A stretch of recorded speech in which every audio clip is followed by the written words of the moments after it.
పాఠశాలల పునఃప్రారంభం నాటికి ప్రభుత్వ హాస్టళ్లలో పూర్తిస్థాయి వసతులు కల్పించాలని, తాగునీరు, పారిశుద్ధ్యం మరియు వీధి దీపాల సమస్యలు లేకుండా చూడాలని ముఖ్యమంత్రి చంద్రబాబు నాయుడు అధికారులను ఆదేశించారు.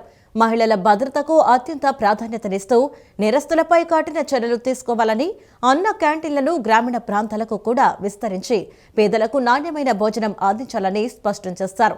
రతన్ టాటా ఇన్నోవేషన్ హబ్ ద్వారా విద్యార్థుల్లో ఆవిష్కరణలను ప్రోత్సహించడంతో పాటు ఏజెన్సీ ప్రాంతాల్లో డ్రోన్ల ద్వారా వైద్య సేవలు అందించే పైలట్ ప్రాజెక్టులను చేపట్టాలని ఆయన దిశానిర్దేశం చేశారు. ముఖ్యమంత్రి చంద్రబాబు నాయుడు అమరావతిలోని ఆర్టీజీఎస్ కేంద్రం నుండి వివిధ శాఖల పనితీరుపై సమగ్ర సమీక్ష నిర్వహించారు. జూన్ నెలలో స్కూలు పునఃప్రారంభమయ్యే నాటికి రాష్ట్రంలోని అన్ని ప్రభుత్వ హాస్టల్లో తాగునీరు, పారిశుద్ధ్యం, టాయిలెట్లు వంటి పూర్తిస్థాయి వసతులు కల్పించాలని అధికారులను ఆదేశించారు. ముఖ్యంగా పట్టణ ప్రాంతాల్లో తాగునీటి సరఫరా, వీధి దీపాలు, చెత్త సేకరణ వంటి మౌలిక సదుపాయాల విషయంలో ప్రజల నుండి ఎటువంటి ఫిర్యాదులు రాకూడదని, సమస్యలు తలెత్తితే తక్షణమే పరిష్కరించే మెకానిజం ఉండాలని స్పష్టం చేశారు. స్వచ్ఛత విషయంలో తాడిపత్రి పట్టణాన్ని ఆదర్శంగా తీసుకోవాలని ఆయన సూచించారు. మహిళలు మరియు చిన్నారుల భద్రతకు ప్రభుత్వం అత్యంత ప్రాధాన్యతనిస్తోందని, నేరస్తుల్లో వణుకు పుట్టేలా కఠిన చర్యలు తీసుకోవాలని సీఎం పోలీసు యంత్రాంగాన్ని ఆదేశించారు. గంజాయి, డ్రగ్గు రహిత రాష్ట్రంగా తీర్చిదిద్దేందుకు అమలు చేస్తున్న ఈగల్ విధానాన్ని మరింత పటిష్టం చేయాలని పేర్కొన్నారు. పేద ప్రజల ఆకలి తీర్చే అన్నా క్యాంటీన్లను పట్టణాలతో పాటు గ్రామీణ ప్రాంతాలకు కూడా విస్తరిస్తున్నామని, ఏడాదికి సుమారు 200 కోట్లతో ఈ పథకాన్ని పకడ్బందీగా నిర్వహించాలని అధికారులకు దిశానిర్దేశం చేశారు. రాష్ట్రంలో నూతన ఆవిష్కరణలను ప్రోత్సహించేందుకు రతన్ టాటా ఇన్నోవేషన్ హబ్ ద్వారా విద్యార్థి దశ నుంచే ప్రోత్సాహం అందించాలని సీఎం పేర్కొన్నారు. ఏజెన్సీ ప్రాంతాలైన అల్లూరి, మన్యం జిల్లాల్లో డ్రోన్ల ద్వారా వైద్య సేవలు అందించే పైలట్ ప్రాజెక్టులను చేపట్టాలని సూచించారు. అలాగే జలధార కార్యక్రమం ద్వారా చెరువులు, కాలువలను సిద్ధం చేయాలని, ఏప్రిల్ 15న సాగునీటి విడుదల దృష్ట్యా పనులు వేగవంతం చేయాలని ఆదేశించారు. పట్టణ ప్రాంతాల్లో కూడా జలధార కార్యక్రమాన్ని విస్తరించి నీటి వనరుల సంరక్షణపై ప్రత్యేక శ్రద్ధ వహించాలని ముఖ్యమంత్రి ఈ సమావేశంలో వివరించారు. హజ్ కమిటీ నియామకాలపై వైసీపీ పత్రిక మరియు వైసీపీ చేస్తున్న ఆరోపణలు కేవలం రాజకీయ లబ్ధి కోసం చేస్తున్న అబద్ధపు ప్రచారాలని ప్రభుత్వ మైనార్టీ సలహాదారు ఎంఏ షరీఫ్ ఖండించారు. గత టీడీపీ ప్రభుత్వం నిర్మించిన హజ్ హౌస్లను వైసీపీ నిర్వీర్యం చేసిందని, ప్రస్తుత ప్రభుత్వం సాంకేతిక లోపాలను సరిదిద్ది పారదర్శకంగా వ్యవహరిస్తుంటే ఓర్వలేక బురద చల్లుతున్నారని విమర్శించారు. ముస్లింల మనోభావాలతో ఆడుకుంటూ అసత్యాలు ప్రచారం చేస్తే ముస్లిం సోదరులే వైసీపీకి తగిన బుద్ధి చెబుతారని ఆయన హెచ్చరించారు. మంగళగిరిలోని ఎన్టీఆర్ భవన్లో ఏర్పాటు చేసిన మీడియా సమావేశంలో ప్రభుత్వ మైనారిటీ వ్యవహారాల సలహాదారు ఎంఏ షరీఫ్ వైసీపీ మరియు సాక్షి పత్రిక చేస్తున్న ఆరోపణలపై తీవ్రంగా స్పందించారు. హజ్ కమిటీ నియామకాలపై జరుగుతున్న ప్రచారాన్ని ఆయన అబద్ధంగా కొట్టిపారేశారు. చిన్న సాంకేతిక అంశాన్ని సాకుగా చూపి ముస్లింల మనోభావాలతో వైసీపీ ఆడుకుంటోందని ఆయన విమర్శించారు. గత ప్రభుత్వ హయాంలో జారీ అయిన జీవో 38లోని లోపాలను గుర్తించిన ప్రస్తుత ఎన్డీఏ కూటమి ప్రభుత్వం వాటిని వెంటనే సరిదిద్ది పారదర్శకతకు నిదర్శనంగా నిలిచిందని ఆయన స్పష్టం చేశారు. హజ్ కమిటీ సభ్యుల పదవీ కాలంపై సాక్షి పత్రిక తప్పుడు ప్రచారాన్ని ప్రచారం చేస్తోందని, ఇది కేవలం రాజకీయ లబ్ధి కోసం చేస్తున్న కుట్ర మాత్రమేనని మండిపడ్డారు. గత వైసీపీ ప్రభుత్వ వైఫల్యాలను ఎండగట్టిన షరీఫ్, కడపలో టీడీపీ హయాంలో 25 కోట్లతో నిర్మించిన హజ్ హౌస్ను వైసీపీ ప్రభుత్వం కోవిడ్ సెంటర్గా మార్చి నిరుపయోగం చేసిందని ధ్వజమెత్తారు. ఆ భవనం సరైన నిర్వహణ లేక అసాంఘిక శక్తులకు అడ్డాగా మారి విలువైన వస్తువులు చోరీకి గురవుతున్నా గత పాలకులు పట్టించుకోలేదని విమర్శించారు. హజ్ కమిటీ మీద ఏదైతే వాదన సాక్షి పత్రిక, అదేవిధంగా వైఎస్ఆర్సీపీ నాయకులు ప్రజలలో, ముఖ్యంగా ముస్లిం సమాజంలో తీసుకొచ్చే ప్రయత్నం చేస్తున్నారో, ఒక రకంగా చెప్పాలంటే ఇది కోడిగుడ్డు మీద ఈకలు పేకే చందనంలా ఉంది.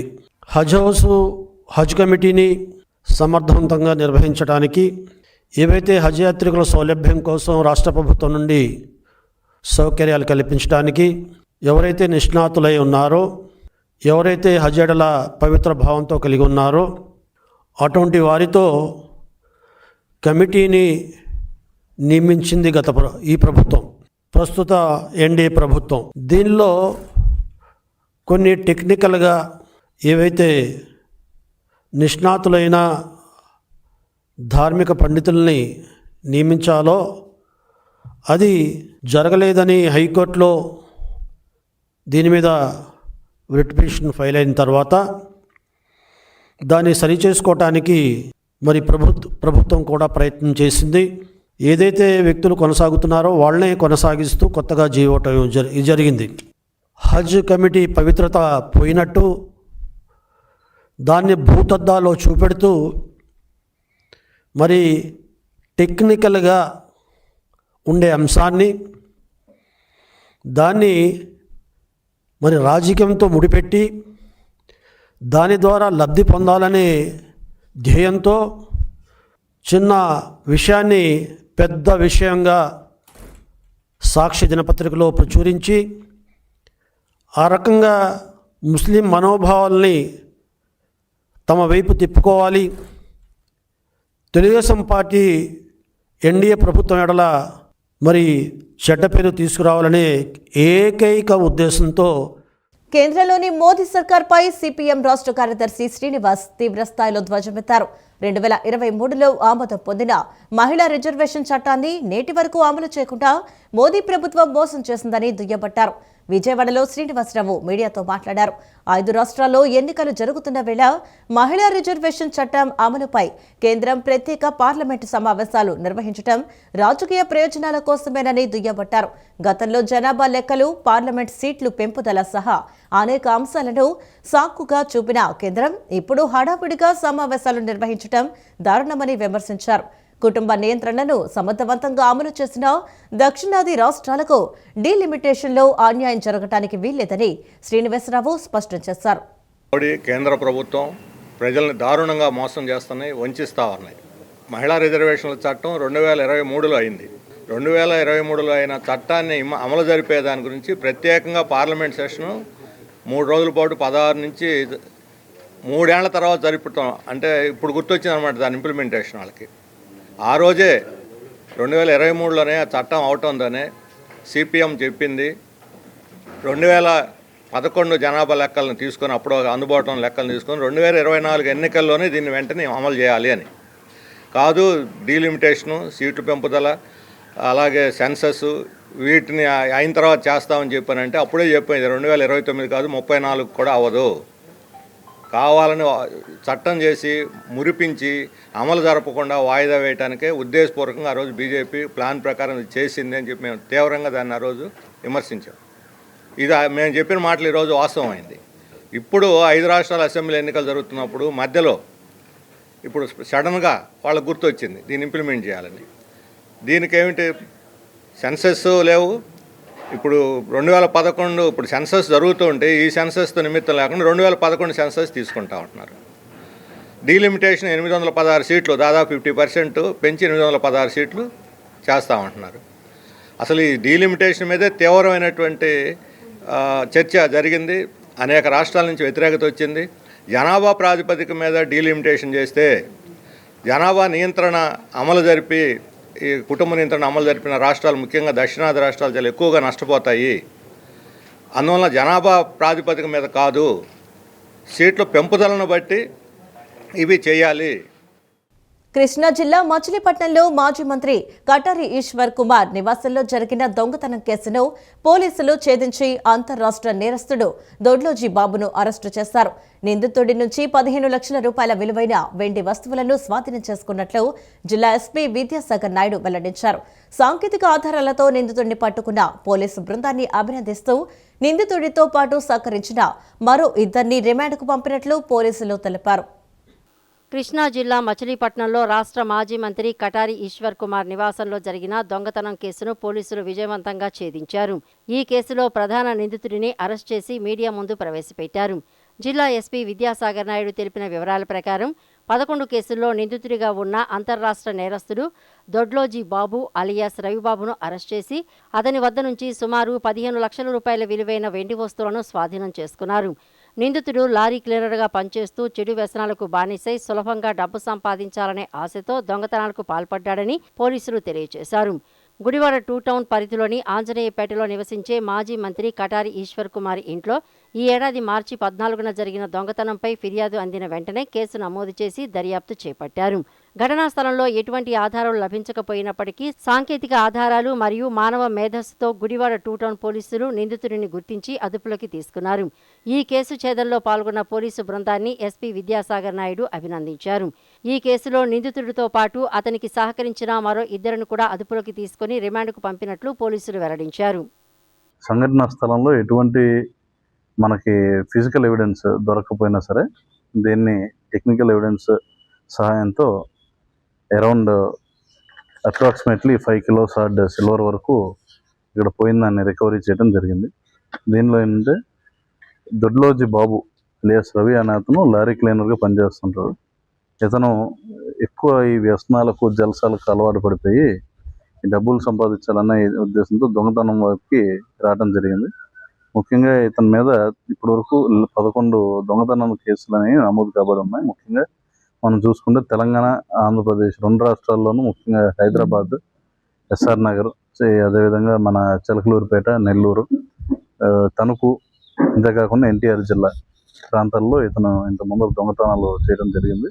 టోటల్ 11 కేసెస్ ఉన్నాయి. చివరిగా ఏంటంటే భవానీపురం, సత్యనారాయణపురం స్టేషన్లో ఉన్న కేసుల్లో అరెస్ట్ కాబడి 23/2/26న బెయిల్పై విడుదలై మళ్ళీ ఇమీడియట్గా ఇది చేయడం జరిగింది. ఈ నేపథ్యంలో ఏంటంటే దొంగతనం చేయడానికి తాళం వేసిన నీళ్ళ కోసం రెక్కీ చేస్తూ ఉంటాడు. ఇతను సైకిల్స్ మీద ఇక్కడ రెక్కీ చేస్తుంటాడు. ప్రత్యేకమైన ఇంటి తాళాలు అవి పగలగొట్టని ప్రత్యేకమైన రాడ్లను తయారు చేసుకుని చుట్టుపక్కల ఎవరూ లేని సమయంలో తాళం పగలగొట్టి ఇంట్లోని బీరువాలో వెండి వస్తువులన్నీ దొంగలించిపోవడం జరిగింది. అయితే ఏంటంటే ఇతనికి సహకరించిన 2 లేడీస్ కూడా ఉన్నారు. ఆ మహిళా ముద్దాయిలను కూడా ఇతనితో పాటు రిమాండ్కి పంపించడం జరుగుతుంది. ఆంధ్రప్రదేశ్ ఇంటర్మీడియట్ ఫలితాలను ఈ నెల 18 లేదా 19వ తేదీల్లో విడుదల చేసేందుకు బోర్డు కసరత్తు చేస్తుంది. ఇప్పటికే మూల్యాంకనం పూర్తి కావడంతో ఫలితాల వెల్లడికి సంబంధించిన సాంకేతిక ప్రక్రియ ఈ నెల 16 నాటికి ముగియనుంది. ప్రథమ సంవత్సర సంస్కరణల కారణంగా పరీక్షల నిర్వహణకు నెల సమయం పట్టడంతో అతి త్వరలోనే ఫలితాలు ప్రకటించేందుకు అధికారులు ఏర్పాట్లు చేస్తున్నారు. రాష్ట్రంలో ఇంటర్మీడియట్ పరీక్షలు రాసి ఫలితాల కోసం 1000 కళ్లతో ఎదురుచూస్తున్న లక్షలాది మంది విద్యార్థులకు కీలక సమాచారం అందింది. ఇంటర్ ప్రథమ, ద్వితీయ సంవత్సర ఫలితాలను ఈ వారంలోనే విడుదల చేసేందుకు ఇంటర్మీడియట్ బోర్డు అన్ని ఏర్పాట్లు పూర్తి చేస్తోంది. విశ్వసనీయ సమాచారం ప్రకారం ఈ నెల 18 లేదా 19 తేదీల్లో ఫలితాలను అధికారికంగా ప్రకటించే అవకాశం ఉంది. ఇప్పటికే రాష్ట్ర వ్యాప్తంగా జవాబు పత్రాల మూల్యాంకనం విజయవంతంగా పూర్తయింది. ప్రస్తుతం మార్కుల నమోదు, సాంకేతిక పరిశీలన వంటి తుది ప్రక్రియలు వేగంగా జరుగుతున్నాయి. ఈ పనులన్నీ ఈ నెల 16వ తేదీ నాటికి పూర్తి చేయాలని బోర్డు లక్ష్యంగా పెట్టుకుంది. ఆ వెంటనే ఫలితాల విడుదలకు సంబంధించిన ముహూర్తాన్ని ఖరారు చేయనున్నారు. ఫిబ్రవరి 23వ తేదీన ప్రారంభమైన ఇంటర్ పబ్లిక్ పరీక్షలు మార్చి 23 వరకు కొనసాగాయి. అయితే ఈ ఏడాది ప్రథమ సంవత్సరం పరీక్షల్లో కొన్ని కీలక సంస్కరణలు తీసుకురావడం వల్ల పరీక్షల నిర్వహణకు నెల రోజులకు పైగా సమయం పట్టింది. దీని ప్రభావం మూల్యాంకనంపై కూడా పడటంతో ఫలితాల వెల్లడి కొద్దిగా ఆలస్యమైంది. ఏది ఏమైనప్పటికీ ఎంసెట్ వంటి ఇతర పోటీ పరీక్షల దృష్ట్యా విద్యార్థులకు ఇబ్బంది కలగకుండా వీలైనంత త్వరగా ఫలితాలను వెల్లడించేందుకు అధికారులు సన్నద్ధమవుతున్నారు. పేదలకు ఆకలి తీర్చడమే లక్ష్యంగా ప్రభుత్వం కొత్తగా 62 గ్రామీణ అన్న క్యాంటీన్లను అందుబాటులోకి తెస్తోంది. వీటిని ఈ నెల 15న ధరణి కోటలో ముఖ్యమంత్రి చంద్రబాబు నాయుడు ప్రారంభించనున్నారు. ఇప్పటికే రాష్ట్ర వ్యాప్తంగా 207 క్యాంటీన్ల ద్వారా ప్రతిరోజు 2.10 లక్షల మందికి కేవలం 5 రూపాయలకే నాణ్యమైన భోజనం అందుతుండగా తాజా విస్తరణలతో మొత్తం క్యాంటీన్ల సంఖ్య 269కి చేరనుంది. ఈ సందర్భంగా సీఎం ధరణి కోటలో లబ్ధిదారులతో కలిసి భోజనం చేయనున్నారని, ఈ పథకం కోసం ప్రభుత్వం ఇప్పటికే 243 కోట్ల సబ్సిడీని వెచ్చించిందన్నారు. కార్మికులు, కూలీలు, గ్రామీణులు వివిధ పనుల నిమిత్తం పట్టణాలకు వచ్చే ఏ ఒక్కరూ ఆకలితో ఉండకూడదన్న సంకల్పంతో 207 అన్నా క్యాంటీన్లు ఏర్పాటు చేసిన ప్రజా ప్రభుత్వం తాజాగా మరికొన్ని అన్నా క్యాంటీన్లు అందుబాటులోకి తీసుకువస్తోంది. 5 రూపాయలకే పేదలకు కడుపు నిండా నాణ్యమైన భోజనాన్ని ప్రభుత్వం అందిస్తోంది. ఈ సేవలను గ్రామీణ ప్రాంతాలకు విస్తరిస్తామని చెప్పిన సర్కార్ ఆ హామీని ఆచరణలో పెడుతోంది. మొదటి విడతలో రాష్ట్ర వ్యాప్తంగా 204 అన్నా క్యాంటీన్లను కార్పొరేషన్లు, మున్సిపాలిటీలు ఏర్పాటు చేయగా 3 క్యాంటీన్లు గ్రామీణ ప్రాంతాల్లో ప్రస్తుతం ఉన్నాయి. ఇప్పుడు కొత్తగా 62 క్యాంటీన్లను గ్రామీణ ప్రాంతాల్లో ప్రభుత్వం ఏర్పాటు చేస్తోంది. 2వ విడత అన్నా క్యాంటీన్లను ఈ నెల 15న ముఖ్యమంత్రి చంద్రబాబు పెదకూరపాడు నియోజకవర్గం ధరణి కోటలో ప్రారంభిస్తారు. గత ప్రభుత్వం కక్షగట్టి మూసివేసిన అన్నా క్యాంటీన్లను కూటమి అధికారంలోకి వచ్చాక పునఃప్రారంభించింది. ఈ నెల 15వ తేదీన ప్రారంభించబోయే 62 క్యాంటీన్లతో ఈ సంఖ్య 269కి పెరుగుతుంది. రుచి, శుచితో కూడిన ఆరోగ్యకరమైన ఆహారాన్ని పేదలకు ప్రభుత్వం అందిస్తోంది. క్యాంటీన్ల పునఃప్రారంభం నుంచి ఇప్పటి వరకు రాష్ట్ర వ్యాప్తంగా పేదలు 8.8 కోట్ల భోజనాలు చేశారు. ఒక్కో అన్నా క్యాంటీన్లో సగటున రోజుకి 1013 మంది చేసే భోజనాలకు 26,250 రూపాయలు ఖర్చవుతోంది. 207 అన్నా క్యాంటీన్ల ద్వారా రోజుకి 2,10,00,000 మంది భోజనాలు చేస్తున్నారు. ఇందుకు రోజుకి 54 లక్షలకు పైగా వ్యయమవుతుండగా సబ్సిడీ కోసం ప్రభుత్వం ఇప్పటి వరకు 243 కోట్లు వెచ్చించింది. కొత్తగా ఏర్పాటు చేసే గ్రామీణ అన్నా క్యాంటీన్ల సబ్సిడీకి ఏడాదికి 58 కోట్లు వ్యయమవునుంది. ముఖ్యమంత్రి చంద్రబాబు నాయుడు బుధవారం పల్నాడు జిల్లా పెదకూరపాడు నియోజకవర్గం ధరణికోటలో పర్యటిస్తారు. మధ్యాహ్నం 12:40 ఉండవల్లి నుంచి బయలుదేరి 1 గంటకు ధరణికోటకు చేరుకుంటారు. 1:30 అన్నా క్యాంటీన్ ప్రారంభోత్సవంలో పాల్గొంటారు. అనంతరం లబ్ధిదారులతో కలిసి భోజనం చేస్తారు. కార్యక్రమాన్ని ముగించుకొని 2:45 ఉండవల్లికి చేరుకుంటారు. ప్రకాశం జిల్లా డైరీని పునఃప్రారంభించి పూర్వ వైభవం తీసుకువచ్చేందుకు ముఖ్యమంత్రి చంద్రబాబు నాయుడు దృష్టికి తీసుకువెళ్లి తగిన చర్యలు తీసుకుంటానని 20 సూత్రాల అమలు కమిటీ చైర్మన్ లంకా దినకర్ హామీ ఇచ్చారు. గత ప్రభుత్వ నిర్ణయాల వల్ల డైరీ ఆస్తులు అన్యాక్రాంతమవుతున్నాయని ఆందోళన వ్యక్తం చేసిన పాడి రైతులు, బీజేపీ కిసాన్ మోర్చా నాయకులు దీనిపై ఆయనకు వినతి పత్రం అందజేశారు. నిరుపయోగంగా ఉన్న పాల పొడి ఫ్యాక్టరీని, పాల సేకరణను క్షేత్రస్థాయిలో పరిశీలించి రైతులకు మేలు జరిగేలా త్వరలోనే డైరీ కార్యకలాపాలను పునరుద్ధరిస్తామని ఆయన పేర్కొన్నారు. ప్రకాశం జిల్లా డైరీకి పూర్వ వైభవం కల్పించాలని, పునఃప్రారంభం చేయాలని ప్రకాశం జిల్లా పాడి రైతులు వినతి పత్రం అందజేశారని, ఈ విషయం ముఖ్యమంత్రి చంద్రబాబు నాయుడు దృష్టికి తీసుకువెళ్లి ఆ ప్రాంత రైతాంగానికి మేలు చేసేలా చర్యలు తీసుకుంటామని 20 సూత్రాల కార్యక్రమాల అమలు చైర్మన్ లంకా దినకర్ తెలిపారు. ఏపీ సచివాలయంలోని లంకా దినకర్ తన ఛాంబర్లో సోమవారం ఏర్పాటు చేసిన మీడియా సమావేశంలో మాట్లాడుతూ గత ప్రభుత్వ పాలకులు ప్రకాశం జిల్లా డైరీని ప్రైవేటు సంస్థలకు అన్యాక్రాంతం చేయటానికి, ధారాదత్తం చేయటానికి నిర్ణయాలు తీసుకున్నారని విమర్శించారు. అయితే రైతులు సుముఖంగా లేకపోవడంతో సదరు సంస్థలు సైతం డైరీని నడపలేని స్థితికి చేరుకున్నాయని చెప్పారు. నేడు ప్రకాశం జిల్లా పాడి రైతులు, పాల ఉత్పత్తిదారులు తిరిగి ప్రకాశం జిల్లా డైరీని ప్రారంభించాలని కోరుతూ తనకు వినతి పత్రం ఇవ్వడం జరిగిందన్నారు. రైతుల విన్నపాన్ని ముఖ్యమంత్రి చంద్రబాబు నాయుడు దృష్టికి తీసుకువెళ్లి పాడి రైతులకు న్యాయం చేస్తానని హామీ ఇచ్చారు. అలా డైరీ కార్యకలాపాలు ప్రారంభించకపోతే డైరీ విలువైన ఆస్తులు అన్యాక్రాంతం అయిపోతాయని, ఆ ప్రాంత రైతాంగం ఆందోళన చెందుతుందని ఆవేదన వ్యక్తం చేస్తున్నారని చెప్పారు. తన వద్దకు ప్రకాశం జిల్లా బీజేపీ కిసాన్ మోర్చా అధ్యక్షులు కావూరి వాసు ఆధ్వర్యంలో పాడి రైతులు తనను కలవడం జరిగిందన్నారు. ప్రకాశం డైరీ ఆధ్వర్యంలో పాల ఉత్పత్తి, పాల సేకరణతో పాటు పాలపొడి ఫ్యాక్టరీ సైతం నిరుపయోగంగా ఉన్నాయని అన్నారు. క్షేత్రస్థాయిలో పరిశీలించి డైరీని తిరిగి పునఃప్రారంభించడానికి చర్యలు తీసుకునే విధంగా చర్యలు తీసుకుంటామని చెప్పారు. రైతులకి మంచి చేకూరేటటువంటి విధంగా చర్యలు తీసుకోవాలని ప్రకాశం జిల్లాలో నివసిస్తున్నటువంటి వివిధ ప్రాంతాలకి సంబంధించినటువంటి పాలని ఏదైతే పాల కేంద్రం ద్వారా రైతులకు అందిస్తారో వారందరూ కూడా రావటము, నాకు వారి యొక్క వినతి పత్రాన్ని ఇవ్వటం జరిగింది. ఈ విషయాన్ని గౌరవ ముఖ్యమంత్రి చంద్రబాబు నాయుడు గారి దృష్టికి తీసుకెళ్తానని వాళ్ళకి తెలియజేయడం జరిగింది. ముఖ్యంగా ఏదైతే ఒకప్పుడు మంచి ఫలితాలు, అత్యుత్తమ ఫలితాలు సాధిస్తూ మంచి పేరు ప్రఖ్యాతులతో నాణ్యతతో కూడినటువంటి పాల సేకరణకి కేంద్రంగా మూలమైనటువంటి ఒంగోలు జిల్లా డైరీ అనేక అనిశ్చితుల మధ్య, ముఖ్యంగా 2019-24 మధ్య ప్రభుత్వంలో ఉన్నటువంటి జగన్మోహన్ రెడ్డి గారు అన్యాక్రాంతం చేసేటటువంటి విధంగా కొన్ని నిర్ణయాలు, ప్రైవేటు సంస్థలకి దారాదత్తం చేసేటటువంటి విధంగా నిర్ణయాలు తీసుకున్నారు. తీసుకున్నప్పటికీ రైతులు ఎవరు సుముఖంగా లేకపోవటం వల్ల పాలు ప్రొక్యూర్మెంట్ అనేది ఇబ్బంది కలిగి ఆ సంస్థలు కూడా నడపలేక చతికిలబడినటువంటి పరిస్థితి. ఇప్పుడు రైతులు స్పష్టంగా చెప్తున్నారు, ఏదైతే మన రాష్ట్రానికి సంబంధించినటువంటి సంస్థలు, ముఖ్యంగా ఏదైతే ప్రకాశం జిల్లా మిల్క్ డైరీ ఎవరైతే ఉన్నారో, మిల్క్ డైరీలో ఉన్నటువంటి అనేక మంది రైతులు ఆ యొక్క పాల ఉత్పత్తి సంఘాలకి సంబంధించినటువంటి వారు ఉన్నారో వారందరూ కూడా మళ్ళీ ఆ డైరీని తిరిగి పునఃప్రారంభించడానికి కావలసిన చర్యలు తీసుకోవాలి. లేకపోతే వేలాది కోట్ల రూపాయల ఆస్తుల విలువ కలిగినటువంటి స్థలాలు ఇవాళ నడి ఊరు మధ్యలోకి వచ్చినటువంటి పరిస్థితి. ఇప్పటికే కొన్ని పాకెట్స్లో అన్యాక్రాంతమైనటువంటి పరిస్థితి కూడా అక్కడ ఉంది అని తెలియజేస్తున్నారు. అలాగే కొంతమంది ప్రణాళికలు రచిస్తున్నారు, దాన్ని ఏదో విధంగా ఆ భూముల్ని వారు సొంతం చేసుకోవాలి అనేటటువంటి విధంగా కూడా వ్యవహరిస్తున్నారని కూడా రైతులు ఆందోళన చెందుతూ ఉన్నారు. మొదటి ఆప్షను ఆ యొక్క సంస్థని యథాతథంగా తెరవడానికి అవసరమైన నిధులు ఏ విధంగా సమకూర్చుకోవాలి, అదేవిధంగా పాల పొడి ఉత్పత్తికి సంబంధించి కూడా ఆ ఉన్నటువంటి మిషనరీ సరిగా ఉందా లేదా, దానికి ఏమన్నా రిపేర్స్ మెయింటెనెన్స్కి సంబంధించి ఏమైనా ఇబ్బంది ఉందా, ఇటువంటి అంశాలన్నింటినీ కూడా టెక్నికల్గా ఇవన్నీ సాంకేతికంగా మనం అసెస్ చేయాల్సినటువంటి అవసరం ఉంది నిష్ణాతులతోటి.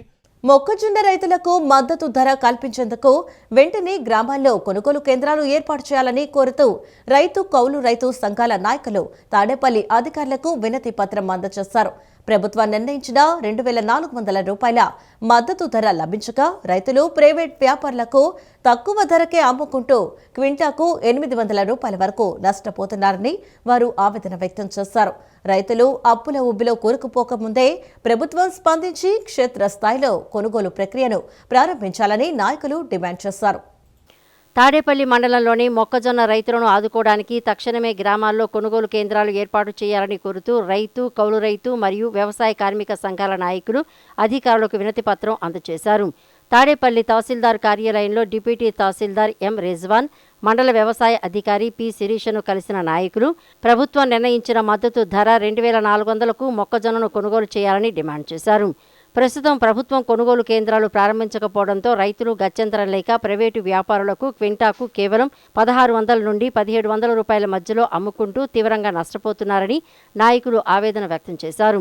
క్వింటాకు దాదాపు 800 రూపాయల వరకు నష్టం వాటిల్లుతోందని, ఇలాగే కొనసాగితే రైతులు అప్పుల ఊబిలో కూరుకుపోయే ప్రమాదం ఉందని వారు హెచ్చరించారు.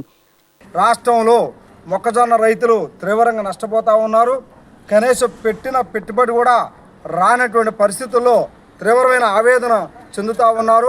మొక్కజొన్న పంటని మద్దతు ధరల ప్రకారం కొనుగోలు చేయాలని అన్ని ప్రాంతాల్లో కొనుగోలు కేంద్రాలు ఏర్పాటు చేసి మొక్కజొన్న పంటని అంటే ప్రతి గింజని కొనుగోలు చేసి మొక్కజొన్న రైతులు ఆదుకోవాలని చెప్పేసి మేము ప్రభుత్వాన్ని డిమాండ్ చేస్తూ ఉన్నాం. ఈరోజు మన రాష్ట్రంలో దాదాపు 12.5 లక్షల ఎకరాల్లో మొక్కజొన్న పంట రబీలో సాగైంది. 38 లక్షల మెట్రిక్ టన్నులు దిగుబడి వస్తుందని చెప్పేసి ప్రాథమిక అంచనా వేశారు. ఎకరానికి 30 నుంచి 35 క్వింటాలు దిగుబడి సరాసరి వస్తూ ఉన్నది.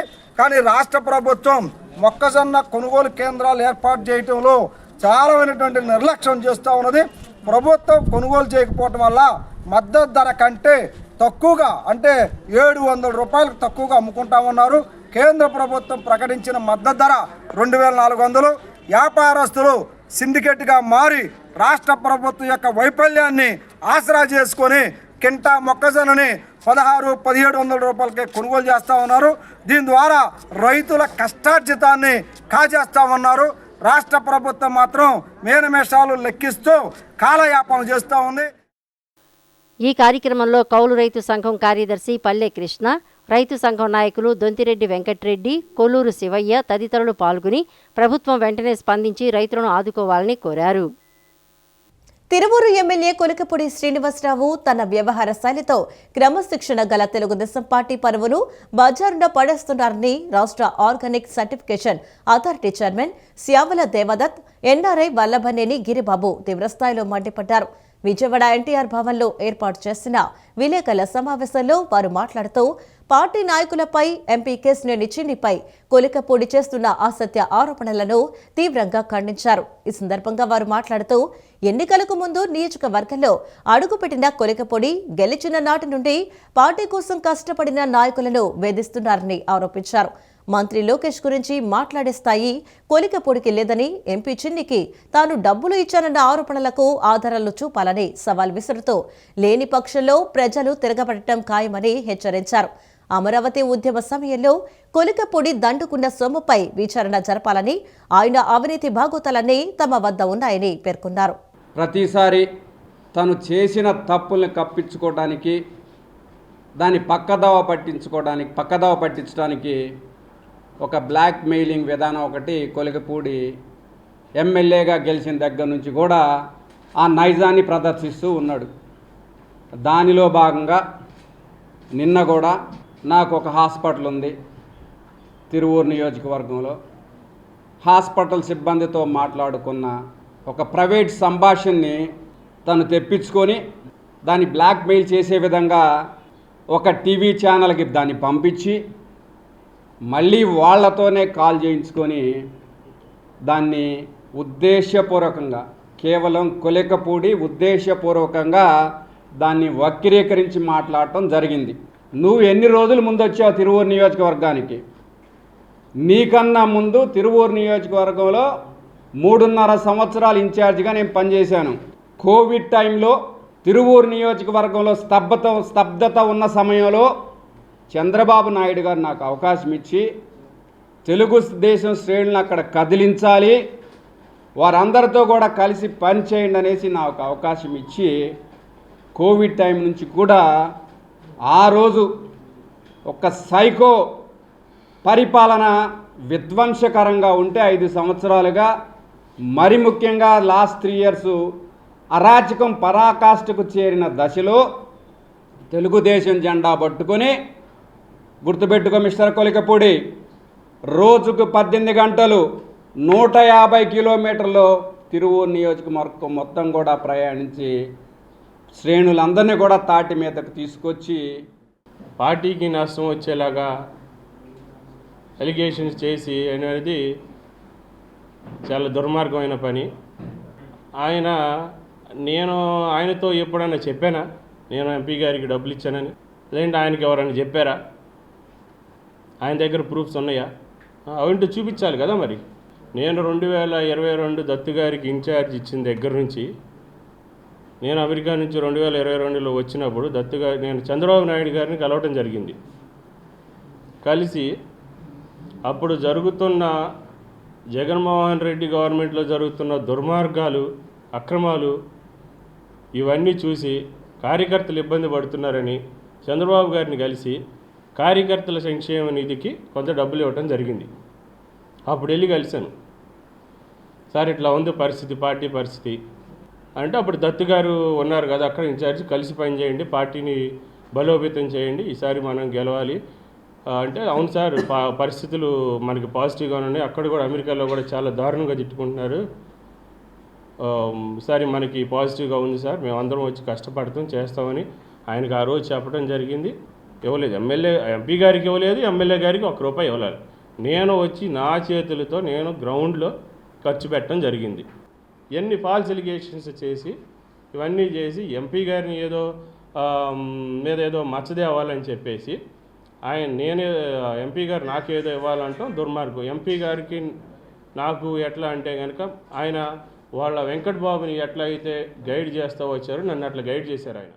రాష్ట్రంలో ఎండల తీవ్రత పెరుగుతున్న నేపథ్యంలో మంగళవారం కోస్తా రాయలసీమ జిల్లాల్లో భారీగా ఉష్ణోగ్రతలు నమోదయ్యే అవకాశం ఉందని విపత్తుల నిర్వహణ సంస్థ ఎండీ ప్రఖర్ జైన్ హెచ్చరించారు. ముఖ్యంగా శ్రీకాకుళం, విజయనగరం, పార్వతీపురం, మన్యం సహా పలు జిల్లాల్లోని 33 మండలాల్లో తీవ్ర వడగాల్పులు, మరో 44 మండలాల్లో వడగాల్పులు వీచే అవకాశం ఉందని పేర్కొన్నారు.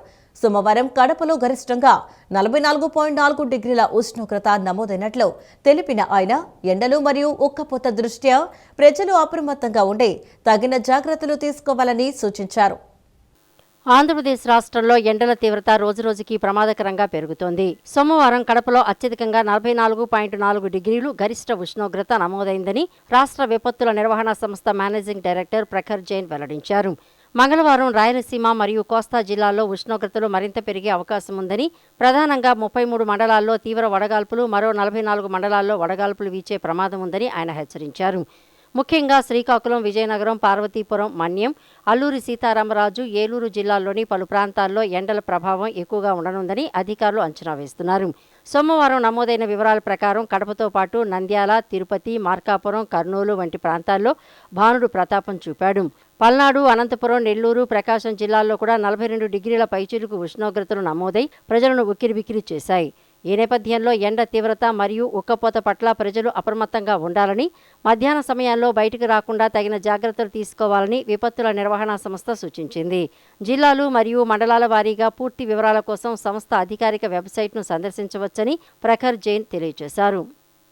ఎన్టీఆర్ జిల్లా కొండపల్లి పట్టణం కొండపల్లి బి కాలనీలో ఉన్న శ్రీ షిరిడి సాయిబాబా మందిరం మొదటి వార్షికోత్సవ వేడుకలు వైభవంగా జరుగుతున్నాయి. సోమవారం వార్షికోత్సవ వేడుకల్లో ప్రముఖ పారిశ్రామికవేత్త కోగంటి సత్యం మరియు వంగవీటి మోహనరంగ కుమార్తె ఆశా కిరణ్ అల్తాఫ్ బాబాతో కలిసి పాల్గొన్నారు. గుడి కమిటీ సభ్యులు వారికి ఘన స్వాగతం పలికారు. సాయిబాబా వద్ద ప్రత్యేక పూజలు, హారతిలో పాల్గొని బాబా ఆశీస్సులు పొందారు. అనంతరం గురు ధర్మకర్త పామర్తి రాంబాబు వారికి బాబావారి కండువా చిత్రపటంతో ఘనంగా సత్కరించి ఆశీర్వచనం, ప్రసాదాలు అందజేశారు. అనంతరం భక్తులకు ఏర్పాటు చేసిన అన్నదాన కార్యక్రమాన్ని ఆశా కిరణ్, కోకంటి సత్యం, అల్తాఫ్ బాబా సంయుక్తంగా ప్రారంభించి అన్నదానం చేశారు. ఈ సందర్భంగా బాబావారి ఆశీస్సులతో సర్వ మానవాళికి మంచి జరగాలని, ప్రజలందరూ సోదర భావంతో మెలగాలని ఆకాంక్షించారు. ఈ వార్తలు ఇంతటితో సమాప్తం. నమస్కారం.